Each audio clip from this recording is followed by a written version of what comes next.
like the sound was a little weird. Okay, it is now. I think we're live. There we go. We are live. How are you, Diana? I'm good. How are you? Good. I need to turn off this there. I think that's okay, because I think what happens is then it goes live, like it's live, and then the sound goes all weird. So I have to turn that one off. That's fine. Okay. Oh, I think I could do it that way. Let me see. Sorry. There. Hopefully that works. Yeah, it shows that we're live. Okay. Everyone can see us live on Facebook. Yeah. How are you? I'm good. Good. Busy, but good. That's good. I'm actually the other way around. Like I was trying to take it easy the last few weeks. I think I got like way overwhelmed. So much stuff going on. I just needed to take a bit of a break. Yeah. So now it's like, okay, get back to work and yeah. How's your flip going? Good. We're having some delays, but it's going well. Like one of our delays that is at the beginning was really worrisome. Yeah. Was because we're doing underpinning. Oh yeah. And so you have to fix the plumbing. Right. And the plumbing, and then when the city has to come and close the valve so that we can change all the plumbing coming into the house. Yeah. The valve was broken. So the city couldn't close it. Oh, seriously? Like at the city side or on your side? On the city side. Yeah. So we were having a heart attack because it can be months, right? Oh, wow. Yeah. Yeah. So we were lucky because it's on city side and it was on the public sidewalk. Oh. They have the mandate that they have to fix it immediately. Although I don't understand, even like imagine if you have some kind of flood in your house and the valve isn't fixed. Apparently that takes months. But if you were to have a flood, then you'd be pretty screwed because they can't close it anyway. So I don't know. I don't understand the logic. But anyways, we got lucky that it was on the city side. It's on the sidewalk. Yeah. So they have certain mandates where they have to fix it within like 15 days or something like that. Yeah. Or else it could have been months. So that was pretty scary, actually. Yeah. So, okay, so they fixed that. So why they haven't fixed it yet, but no, this is something recent that happened like a week ago or something, where we found a week or two ago, and then they had to do an excavation because since they couldn't prove that was the right one for our house, they were having to find search to figure out which one is ours, and it ended up being that one. So now from after that, now it's I think like 15 days they're gonna have it fixed. So well, that's good. So why are you underpinning it? Was it a low basement? Yeah, it was very low basement. How much space are you adding? We are adding, like, we're gonna make it 9-foot ceiling. So I think it was like just like 6 or just under 6. Yeah. Oh wow. Yeah, that's quite a big difference. So that's good. That's good. So so today we're going to talk about a bunch of different things. We're going to talk about different types of investment properties. So flips, BRRRRs, buy and hold. What do you want to talk about today specifically, Diana? We can talk about wholesaling. Sure. We can talk about what that is. And even how that relates to realtors, because you guys have the same thing. Yeah. It's a little bit I think it's described differently, probably what it is. Yeah. Or there's different wholesaling, I mean, I think. Yeah, wholesaling could be anything that's not really, I guess, not really released to the general public, right? So but you can also like pre-construction can also be wholesale. Yeah. Absolutely. So if you have, so as realtors, we sometimes have agreements with the builders to sell those properties. So that would be wholesaling. And they're typically, you're going to get in, like builders release in different phases, right? So they release usually in a building, they'll release like friends and family. and then they'll release to like platinum agents. So those are agents who have access to a certain number of units each that they can sell to their client database. And then it would go to, basically all other realtors and then the general public. So by the time it's released to the general public, then typically there's less, most of the good product is typically gone by then. The other advantage to using a realtor in that regard is that there's different incentives along the way. So you would get different incentives as a platinum, working with a platinum agent. You get different incentives. It might be free parking or locker or things that would be included. It's going to be probably a different price point. So there's definitely an advantage to getting in at that point. You got to be, you've got to be ready to go with a purchase though, right? Like you've got to be ready to go when it's not something that you're going to be able to sit on for a couple of weeks to figure out whether you want to buy it or not. Yeah, exactly. Yeah, that's very true. And I guess we should probably tell people first what is wholesaling. Yes. That Okay. people know. So they know what we're talking about. Yes. Good idea. So wholesaling is basically when you put a house under contract with a purchase agreement and you don't close on it. So for example, in pre-construction, a lot of people, I think, even do it as a business or because, for example, something happens financially, you can't close on it. So you're going to try to sell your contract, which is that purchase agreement that you've signed. And then you have a document that's called an assignment document that you have to fill out. And it shows, how the terms are for selling that contract. So that's in pre-construction. In our side, it happens a lot privately. Assignments can even happen on MLS. If you find a really good deal and for some reason no one's biting in the public, but you have a pool of people that will buy, and maybe someone that will buy it, you can put it under contract and then send it off to the pool, your list of buyers that you have, to see if they are interested in buying that contract off you. Yes. There's a lot of different ways it happens, actually. So you've identified a couple of them. I think the difference now with builders, though, you still have to close. Well, all the parties still have to close. Yeah. In the past, you didn't. In the past, you could sell your agreement of purchase and sale, and it was like, so if I bought a condo and then I was selling it to you, it was like I never existed. I was never in. In this case now, you do have to close. So each party has to close. But there's other ways of wholesaling. So what you're saying about you buy a property, you yourself might buy a property and then realize that you're not going to work on that project for whatever reason. Could be you've got too many projects on the go. You can't take that on at this point. You might sell that agreement of purchase and sale to somebody else. So you're selling your agreement of purchase and sale. We do that. I do that actually as a realtor with our guaranteed sale program. So we will guarantee the sale of a buyer's house. We'll guarantee the sale of a seller's house if they want to move up. Excuse me, if they want to move up and buy another one of our listings, we'll guarantee the sale of their house. And if it doesn't sell, we'll buy it. So we're basically wholesaling it. Then we're going to turn around and sell it as well. There's a lot of different ways.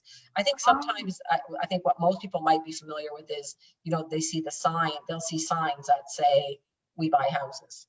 Mm-hmm. Sometimes those people will buy that house. Now they're typically, 60 or 70 cents on the dollar. So you're not getting market value for your property. You're getting much below market value. So then that person may turn around, they may flip it, they may fix it, they may hold it, or they may sell it to somebody else, and then they're selling it at a profit and they're making the profits. So there's a lot of different ways of wholesaling.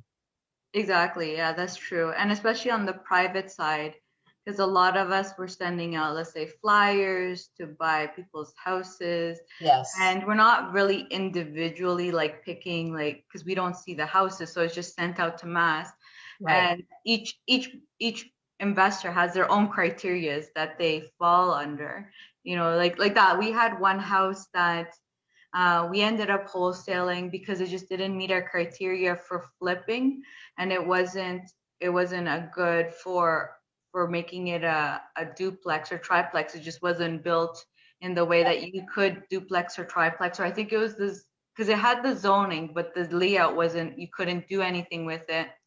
And so we decided to sell off that contract because like that, because it didn't meet our criteria, and we knew that other people would probably be able to do something with it because like that, everyone has their own specific criteria on what kind of investing they do, and what their goals and everything are. And so sometimes, that's usually, I feel like that's when those kind of things happen. If it doesn't meet my criteria, what I'm looking for in a house, I'm gonna go send it to my buyers list, or like buyers list of like other people's that have, and just be like, hey, I have this house, I can't do anything with it, it doesn't meet my criteria, anyone that wants it, they can buy it off me.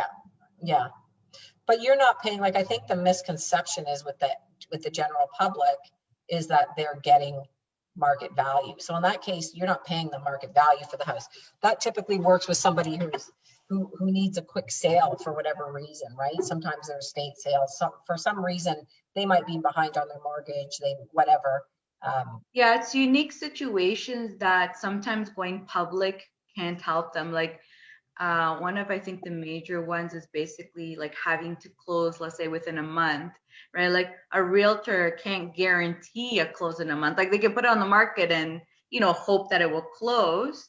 But usually, yeah, the difference within a private sale is we're giving the purchase agreement, and we will do, obviously, like, and of course you're sacrificing on the price, because when you're bringing on cash buyers, you do have to sacrifice on the price, because that's the reason why obviously things don't sell publicly so quickly, is there may not be those cash buyers like available at that time to go quickly close it. But I'm sure, like, even sometimes I'm sure you even have a network where you may click, someone be like, hey, this person wants to sell fast, and then like let them know and try to close quickly.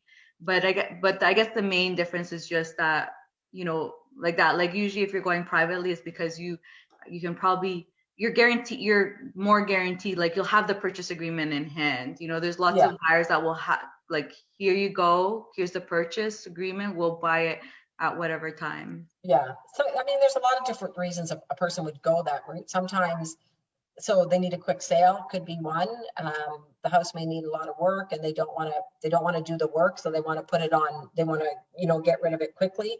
So there's a lot of different reasons why a person would go that route. Or sometimes people, there's many reasons. Some people, for their status, may not even want it to be publicly known that they're selling their property, be it whatever their reasons are.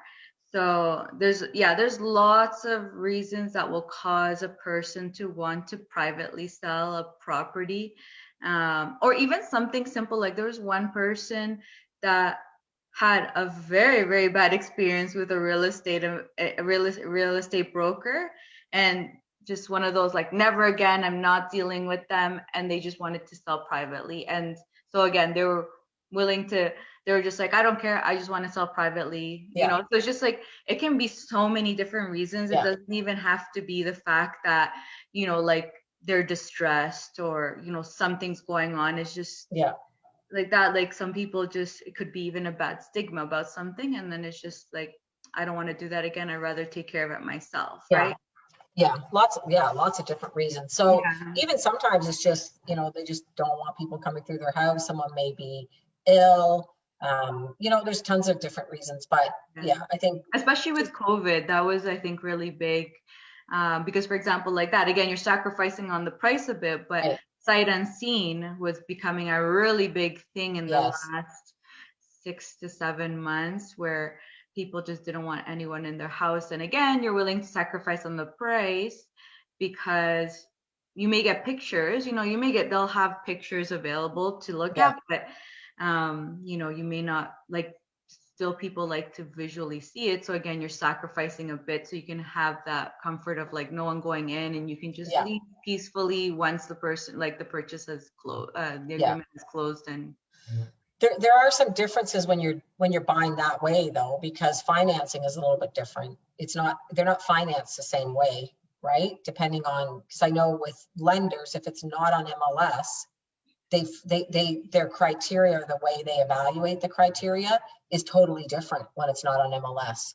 So it's usually a little bit harder to get financing on a property that's being sold. One, being sold private, or two, being wholesale. Like investors typically who buy these properties have I guess a cash reserve maybe, or an investor group where they've got access to a lot of cash. That's typically the way it would work. They're not going to a bank and getting conventional financing, I guess is what I'm saying. You can get it, but yeah, you do have to have cash reserves because, for example, because usually the bank will only look at the purchase agreement. They don't look at the assignment. And Right. so if your purchase agreement is, let's say, 500, but you're selling the assignment and it comes out to, let's say, 520, they're doing their numbers on 500. Yeah. So funding is, yeah, you definitely want to just make sure that if you are doing it through a wholesale, well, and there's other things. Usually, for example, when you're selling a contract, there's no conditional period, really. There's no conditional period. So you're also having to, like, the person who buys the contract, Yeah. either needs to know 100% they're getting the funding, or they're 100% like cash buyers and Right. they know that they can close. Yeah, because normally when you're selling a contract, you don't get they don't get any conditional period. Yeah. They So have to you're not, basically decide everything. I mean, they can still do views and stuff, but they we only get you're only giving the assignment saying, like, yep, I can afford this and I can buy it. yeah. So there's no, like, you're not going in there with a condition. You're basically looking at pictures. You're buying the property sight unseen, no financing, no inspection. So you got to be able to factor those things in. You So can do sightseeing. You can go yeah, and see them. It's just there's no condition. So if yeah, you go and you say, like, hey, I want to have an inspection done, you yeah, have to bring your inspection the day you're seeing it. If you want an appraiser to appraise it. yeah, I mean, sometimes, I mean, you're allowed to go in. It's just, for example, like, the thing is, if you're having many people going through, it's going to be the first person that says, like, here, I'm going to buy for 500K. If you're like, oh, can I come back next week? I'm going to bring my appraiser in. Sure, yeah. come back next week, but the house may already be Right. gone by then. Exactly. Exactly. Yeah, for sure. So that's why those are typically not, like, they're not sold to a lot of people. They're usually investors who are buying that way because they're taking a little bit more chance. A lot of times the house needs work. There's things that need to be done there. So you're taking a risk that there's more work. They're kind of like bank sales. Like, people think bank sales are a great deal, but there's a lot of things there that people don't understand. They don't understand that the seller can, what they call, redeem right up until closing date. So if you have a closing date, that's why they're usually quick sales, because let's say you have a closing date of July 15th, the seller could, in effect, pay up their arrears on July 14th and take the house back. Until it's closed, they could still take the house back. In most cases, that doesn't happen because usually there's so many more costs and everything involved. So that different things, like, it's being sold as is. The bank has no idea. The bank has never lived in the house. They can't warranty anything. So if something goes wrong down the road, you have no recourse. And anything that's a chattel in the house, and appliances are chattels. So you could buy the house, put an offer in, and there's a fridge, stove, dishwasher, washer, dryer, and you come back on closing and they're not there. And you say to the bank, hey, where's my appliances? The bank would say, well, they weren't included in the agreement of purchase and sale. Even if you write it in the purchase agreement? They take it out, though. They always take it out because it technically belongs to the seller. The seller can go and pick them up. So there's a lot of different reasons. So it's an interesting concept when you're buying a power of sale. So yeah, I didn't know that about. Yeah, and a lot of people think the bank is only selling it for what's owed, and that's they have rules and regulations around absolutely that. Yeah, they have to try and get market value, because if they don't, then the seller could sue them and say you didn't even try to get market value. So I mean, they used to be great deals. I think now more so, they end up going over asking, or they end up selling for market value anyway. right? Because they've got to put it on the open market. They can't sell it before that. It's got to go on the open market because Yeah. they've got to Or prove I it. just noticed it even just stays on the market for a long time because, like you said, like let's say the house is in shambles Yeah, and someone will only pay, let's say 500, but they're doing market value, which maybe 600. right. That also happens. I've noticed that, you see something come up.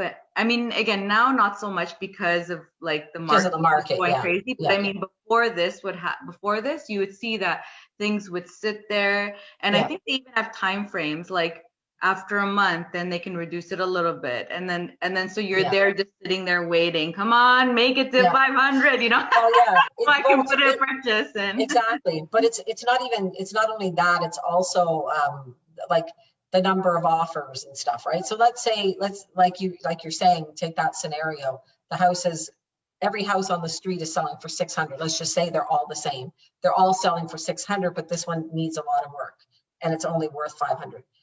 They may get an offer at the beginning that's for 500,000, they'll say no. Then Yeah, they get another offer for 500,000, they say no. Then they get a third offer for 500,000, they'll take it because now they can prove, hey, it was on the market for this number of days. This is the average, the average days on market in this location is whatever, 30 days. We marketed it for 30 days. We got 3 offers. All 3 were 500,000. That proves basically that they did their due diligence. The house was worth 500,000, so they took it. But were they to take 500,000 1 or 2 days in, and the seller owes more money than that, the bank probably wouldn't win if they tried to go after them for that money, because they'd say you didn't try to get market value. They have to prove they tried to get market value. Mhm. So it is there's a lot of rules. They're heavily regulated, right? There's a lot of rules around that. So yeah, Yeah. so that's an interesting one. I think if you're looking for wholesale properties, the best way to do that is get involved with other investors like yourself and networking groups, because Yeah. you guys are coming across these things all the time. Get connected with a realtor that works with investors, a realtor that is an investor, and get yourself like in there.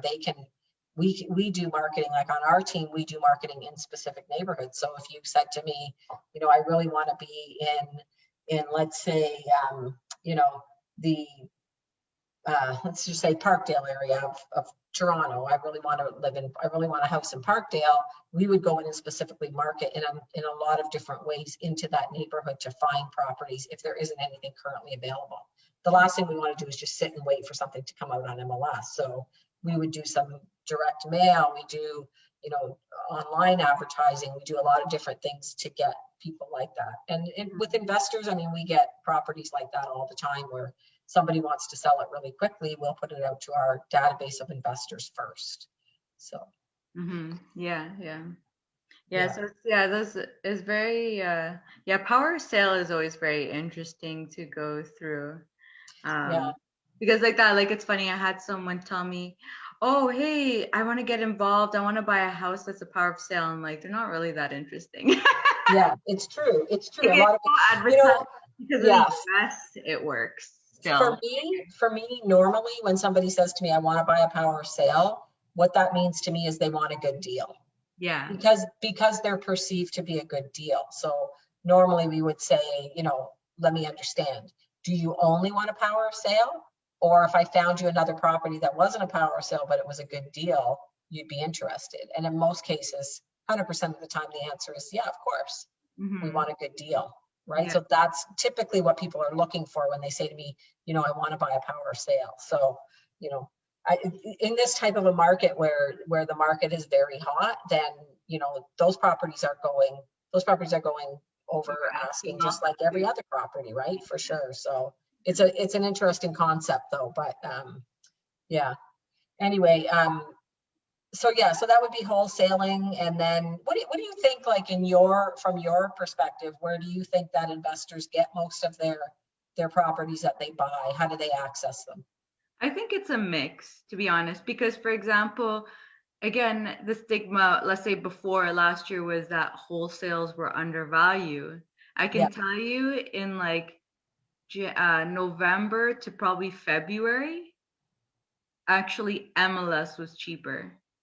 wholesalers, like for some, everything was going crazy, higher than even what was going on MLS. Yeah.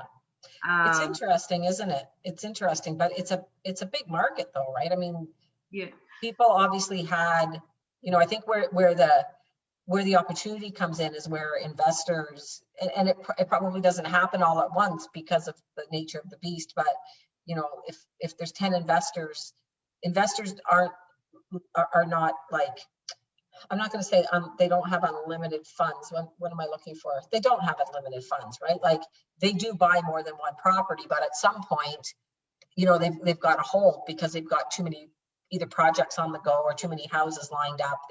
Their cash reserves are out. They might have an investor group, but they're tapped out. So, there might be a really great deal that comes up and 10 investors, but 5 are not in a position to buy at that point.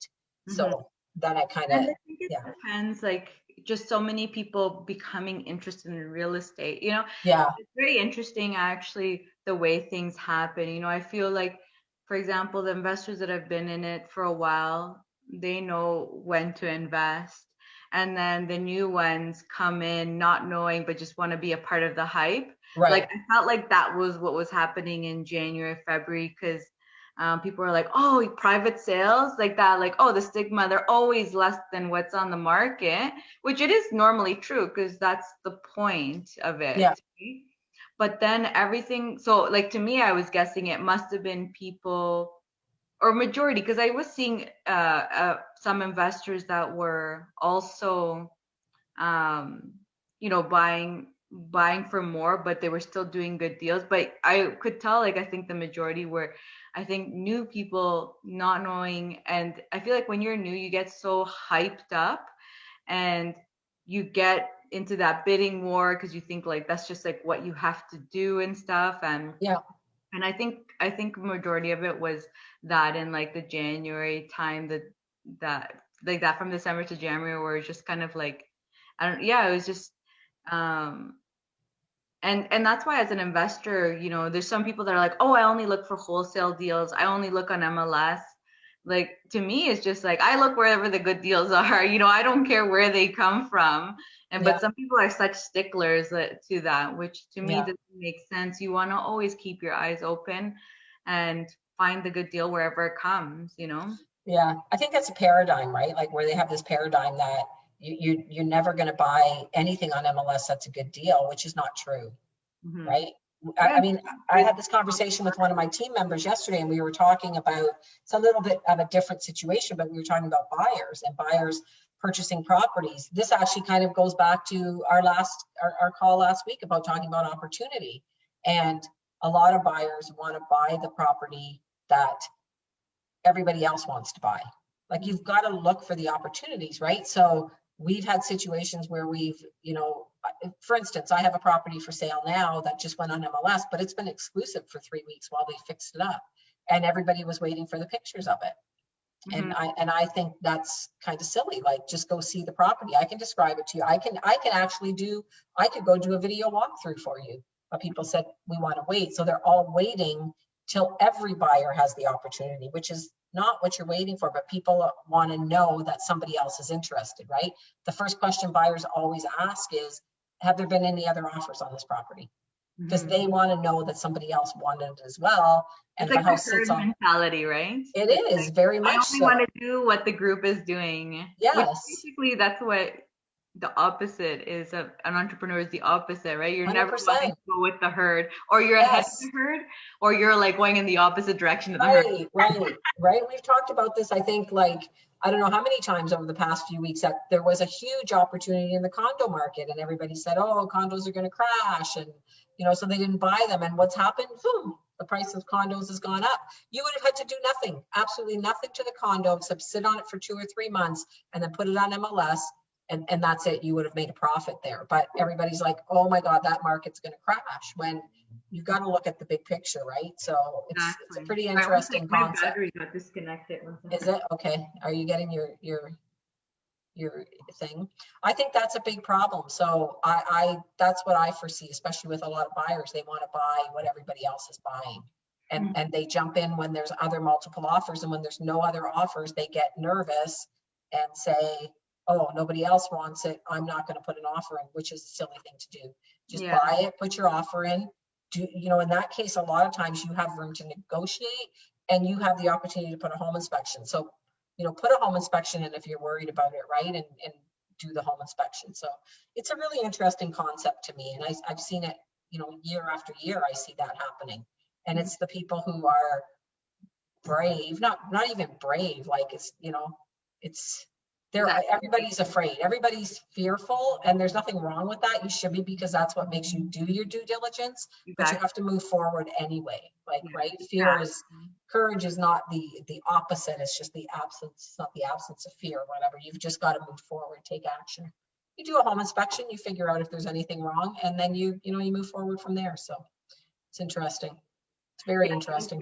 It is very interesting, and that even I think will, like, I think regular homeowners, I feel like they'll always be the herd mentality. It was just kind of how it is, because I mean, homeowners never really want to do the research to the extent that, let's say, people who are investors will do it. But even within investors, there's different levels of investors, because same thing, the newer investors, or the ones that do it part-time or for fun, they will also do the herd mentality and fall behind.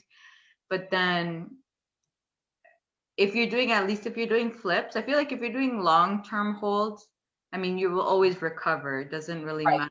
It doesn't matter, homeowner, real estate investor. I can't think right now. You will always at least recover, you know, down the road. Over time. What worries me is that, you know, like the flippers, where they like I had a few people come to me actually and tell me, I want to do my first flip. I'm ready to go. You know, I want to get it done. And I'm just like, wow, you have a high risk tolerance for your very first flip. You want to do your first investment as a flip, you know? I'm like, let's make sure we think it through before we go and just like buy a place without, you know, having everything done in the back. Because those are, flipping is where it can really go wrong. Yeah. Well, I mean, I think it can go wrong in any way, but I think with flipping, I mean, lately the problem with flipping, I guess, has just been the cost of material and the access to material, because it's way harder, right? You need, you know, you realize you're short a few feet on baseboard. It's not that easy to just whip into somewhere and grab a piece of baseboard. Now that they're open, it's okay. But, you know, even simple things like, you know, the blade on your saw craps out for whatever reason. I don't know why blades would crap out, but let's just say the blade on your saw breaks. I don't know if that's possible, but something happens. You need a new blade. You can't cut with it, basically, as well. Yeah. Yeah, but it's not that easy to just run to the store and pick things up, right? That's I guess my side is very annoying. It's very annoying, right? Yeah, for sure. So then the cost of everything's gone up, but it's interesting. So in terms of like flipping, I guess it just comes down to your comfort. But what I was going to ask is, what do you think is the most lucrative? Which is probably, you know, I mean, you've got the law of polarity. So if it's the most lucrative, it's probably the most risky as well. But what do you think is the most lucrative way for an investor? I guess it depends on your money, but I mean, even I think probably the most lucrative, I would say, is probably actually development projects, getting involved in development. I never knew actually how development projects work. Like a lot of that is private financing. I didn't realize that it had a lot of it was, you know, you get funding from like the public to say, or from friends and stuff, because they have to hold on to it for so long. I always wondered how that would happen, because I always thought like, man, you know, like having my money just sit there for a couple years, because I mean that takes time just to get the city zoning done and everything, and then doing the plans and designs. That's like a couple years out just of holding the land, you know, let alone starting to like touch ground and start doing what's been designed. And I'm talking about like the big developments, you know, like doing many houses. I think that's more of that's kind of a different animal, because there's more access to capital in that way. But if you're looking at I mean, even if you look at pre-construction, it's kind of, how do they finance pre-construction? It's the people who buy them, right? Yeah. Like when they have a condo building, your deposit is funding the project. Yeah, they have to So, have like I don't know how many sold before right, they're even allowed to start yeah. digging. Yeah. So it's, there's a lot of different ways that people get funding. I mean, that's even a good conversation to have. That's probably a conversation we should have on one of these calls. Just let's get somebody on here who does funding and they can talk about funding all these different types of projects, Hmm. because there's so many different ways. There's private funds, there's banks, there's construction loans. Um, if you already own one property and you have equity in that property, you can take that equity out to fund the next property, which is basically a BRRRR, right? So you buy the property, you fix it, you refinance it, take the money out and buy another one, and you just keep doing that, right? And you build up a portfolio that way. So I think that would be a really good call to have. Let's get somebody on here who does financing that can talk about All the the different funding of types of these properties, financing. how to Yeah. fund them, how to fund a wholesale deal, how to fund, a resale. I mean, there's just tons of different ways to get access to properties and to get funds. I mean, you could have your own investor group. You could start your own investor group where people put money in, right? Whatever you put in, percentage you put in of the whole, that's the percentage of profit you get at the end of it, right? So Hmm. Yeah. Yeah, lots of different ways. it's very interesting. Yeah, like that developments, at least the ones that I've been seeing is, at least for funding, the initial funding, it's all private. And it's Yeah, usually a lot of people use their different networks. Like, for example, like 5 different investors come together and go through their networks and, get the funding to just yeah, hold the land for however many years it takes. yeah. Uh, yeah, it's very interesting. Yeah, and you do private lending as well. I do private lending, you do private lending as well. So depending on what the deal is, you usually have a little bit more options that way when it's private lending. The costs are usually higher, but there is private. I mean, in some cases, it makes perfect sense to do it that way. Like the cost may look higher, but to buy through a bank and then have to pay out a penalty, sometimes it's just not worth it.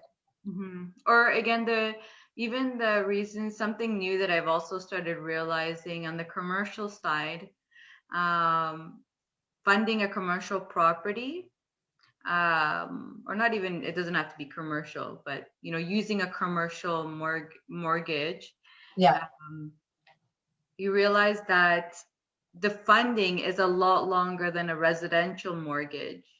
And so a lot of people, for example, just to close quickly, they'll go private, because I'm oh, okay, actually a part of the one of those kind of deals, which I didn't realize. I'm lending to a project where yeah, I'm just lending so that they could close on it, and then they're going through the process of getting, their funding from a commercial mortgage. But because the appraisal process is long, and I guess like all their due diligence, I guess that needs to happen, is it's so much more because you're now dealing with the income of the property itself and not your income. I guess they do a lot more checks. I'm not sure, yeah, that it's just a longer process, which was something interesting that I found, that I found out. yeah. So on the next networking event, that's what we're talking about, more along commercial lines, right? We're going to be, yeah, basically comparing the difference between real re, residential and commercial properties and what the Yeah, differences are from a lawyer's perspective. yeah. So there's differences in terms from the lawyer's perspective. There's also differences from a lender's perspective. Hmm. There's a lot of differences between commercial and residential, right? But I think commercial, the biggest thing, like on the realtor side of it, it's way less emotional on the commercial side than it is like residential real estate is a very uh, emotional business, right? Because it's, Especially for homeowners, it's yeah, very, very emotional. yeah, Even just selling your home, you just think of, I guess it's more about the memories. I mean, a good yeah, investor, because I mean, new investors also get emotional about it, but once you're in it enough or experienced enough, it's, yeah, it's not an emotional, like it shouldn't right. be, because if it is, that's when mistakes happen. Because That's when you make mistakes. yeah, Yes. because for example, like foreclosures, let's say happening in the investor world, is not normal, because if you see your project is going Yes. badly quickly, or like it's going badly, like you don't like hang on to it. You're immediately thinking, oh my God, I have this many months left. You start like, the numbers start coming out, and you're just Right. like, I don't have the money to close, to finish, for example, like, I don't know, something really bad happened. Like, let's say something that happened to someone I know, their house burned down. They don't have the funding, even with the insurance, like they didn't have the funding to rebuild the whole thing. So what did they do? They go and sell it, right? They still broke even. I think they even made a little profit out of it, Yeah. but they broke even, and left it to someone that knows how to deal with those kind of situations, Yes. right? Yeah. Just Whereas, that. Yeah. like, who knows, if a homeowner did that, they'd be like, oh my God, my beautiful home, I need to reconstruct it the way it was. I'll figure it. Who Yes. knows? Yeah. Yeah. It's interesting. Hmm. It's a different ballgame because depending on what the issue is, right? Like to remediate it, like a property that's had a fire, there's certain ways you have to remediate it. A property that was, let's say, a former grow up, you've got to have air quality tests, different things like that. Some of the different stigmas that are attached to houses, you got to be an expert in remediating those properties. Yeah, or at least, or it's just you may not even have the time, because like that, like if you're not an expert in it, now it's like investigating. What do you need from the city? Like, let's say Yes. from the fire department, like all these different things that you need to get, all the different checks. Where Yeah. again, that doesn't meet my criteria. Like, I'm not an expert. Like, let's say like that, Right. like I'm not an expert in doing those kind of houses. So as a business, it just doesn't make sense for me to keep it. It's just Right. like, let me leave it to someone that actually knows, which is That basically just knows. like how we were talking about wholesaling, right? Yeah. Normally, you wholesale is because doesn't meet my criteria. Let me give it to someone that actually knows what Yeah. they're doing, or and they could even make a lot more money in the in that property. But it's just, that's not my area of expertise, right? So it's like, why Yeah. am I going to like stress about something that is not in my area of expertise? Right. And then it may cost you way more money than you think it's going to cost. So, yeah. So I want to let investors know, like people who are interested in investing in real estate, a couple of things of what we're doing here. So each week we talk about a different aspect of the investing world. One of them is mindset. Then we talk about market stats, which we did last week. This week is the different types of investments. And then next week will be miscellaneous questions and answers, things that, we hear people asking all the time. We do that every Tuesday at 1 o'clock live here on Facebook, and we invite people to ask any questions. You can send them ahead of time, and then you can watch this later.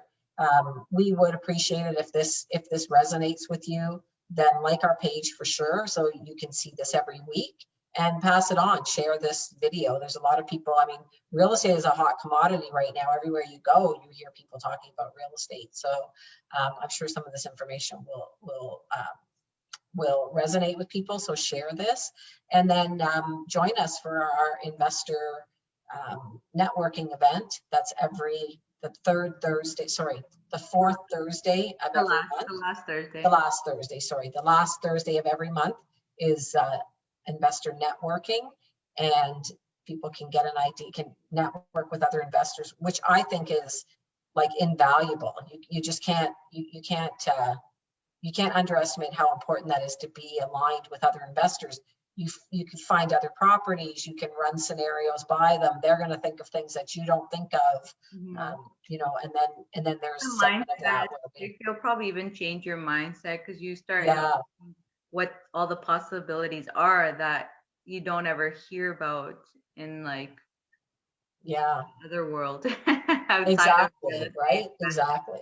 Yeah, because you want to take the emotion out of it, right? Like in a normal real estate transaction, people buy with their heart and then they justify it with their head. Anything really, right? We buy with our heart, justify with our head. But Yeah, in the investor world, there's different things you got to look out for. So, yeah. And you're just more, because you're there to always improve as an entrepreneur and as a real estate investor. You're always having to adapt. yeah, That you're learning even just to control your emotions, right? Like, it's also because it's all like fine tuning it and learning to improve yourself. to continue, improving your businesses, because your business Right. won't improve without you improving yourself. 100%. 100%. Yeah. And I think we see this a lot right now with COVID, right? Yeah. COVID is making this, like, the people who've decided not to change, hard-headed and just fixed mentality, their Yeah. businesses are going under. The ones that are ready to adapt and move and figure it out, they're still Yeah. succeeding and probably even profiting a lot because they've, Yeah. changed the route. Yeah. Gotta go with the flow. We always have to adapt, right? I mean, there's always going to be market conditions that require you to adapt. High interest rates, low interest rates. The banks. There was a point where the banks weren't really lending any money; they had no capital, right? And people didn't understand that. So there's always something you're going to have to overcome. So I would just jump right in. The first one you buy is the hardest one. That's the one that there's emotion involved, and you're scared, and you don't know what's going to happen. And I guarantee most people, if they've done one, they're going to continue to do it because it's exciting, it's fun, to see that end product. If you're flipping it, to see the end product, and you know so much out there that people can take advantage of with investors. I think 100%. learning the different areas, what you like, what you don't like, right? There's so many different angles for anybody who wants to do it. There's an Yeah, angle. even like passive active partners, like a person like, oh, I don't have the time. I don't want to deal with that. So much Yeah. work. Be a private lender, be a passive partner. Just give Yeah. you money. Why not let your money do the work for you instead? Exactly. Yeah. Other way around. I have no money. I have all this time. Yeah. Go learn the skills. Exactly. Go There's a work lot of ways. and Yeah.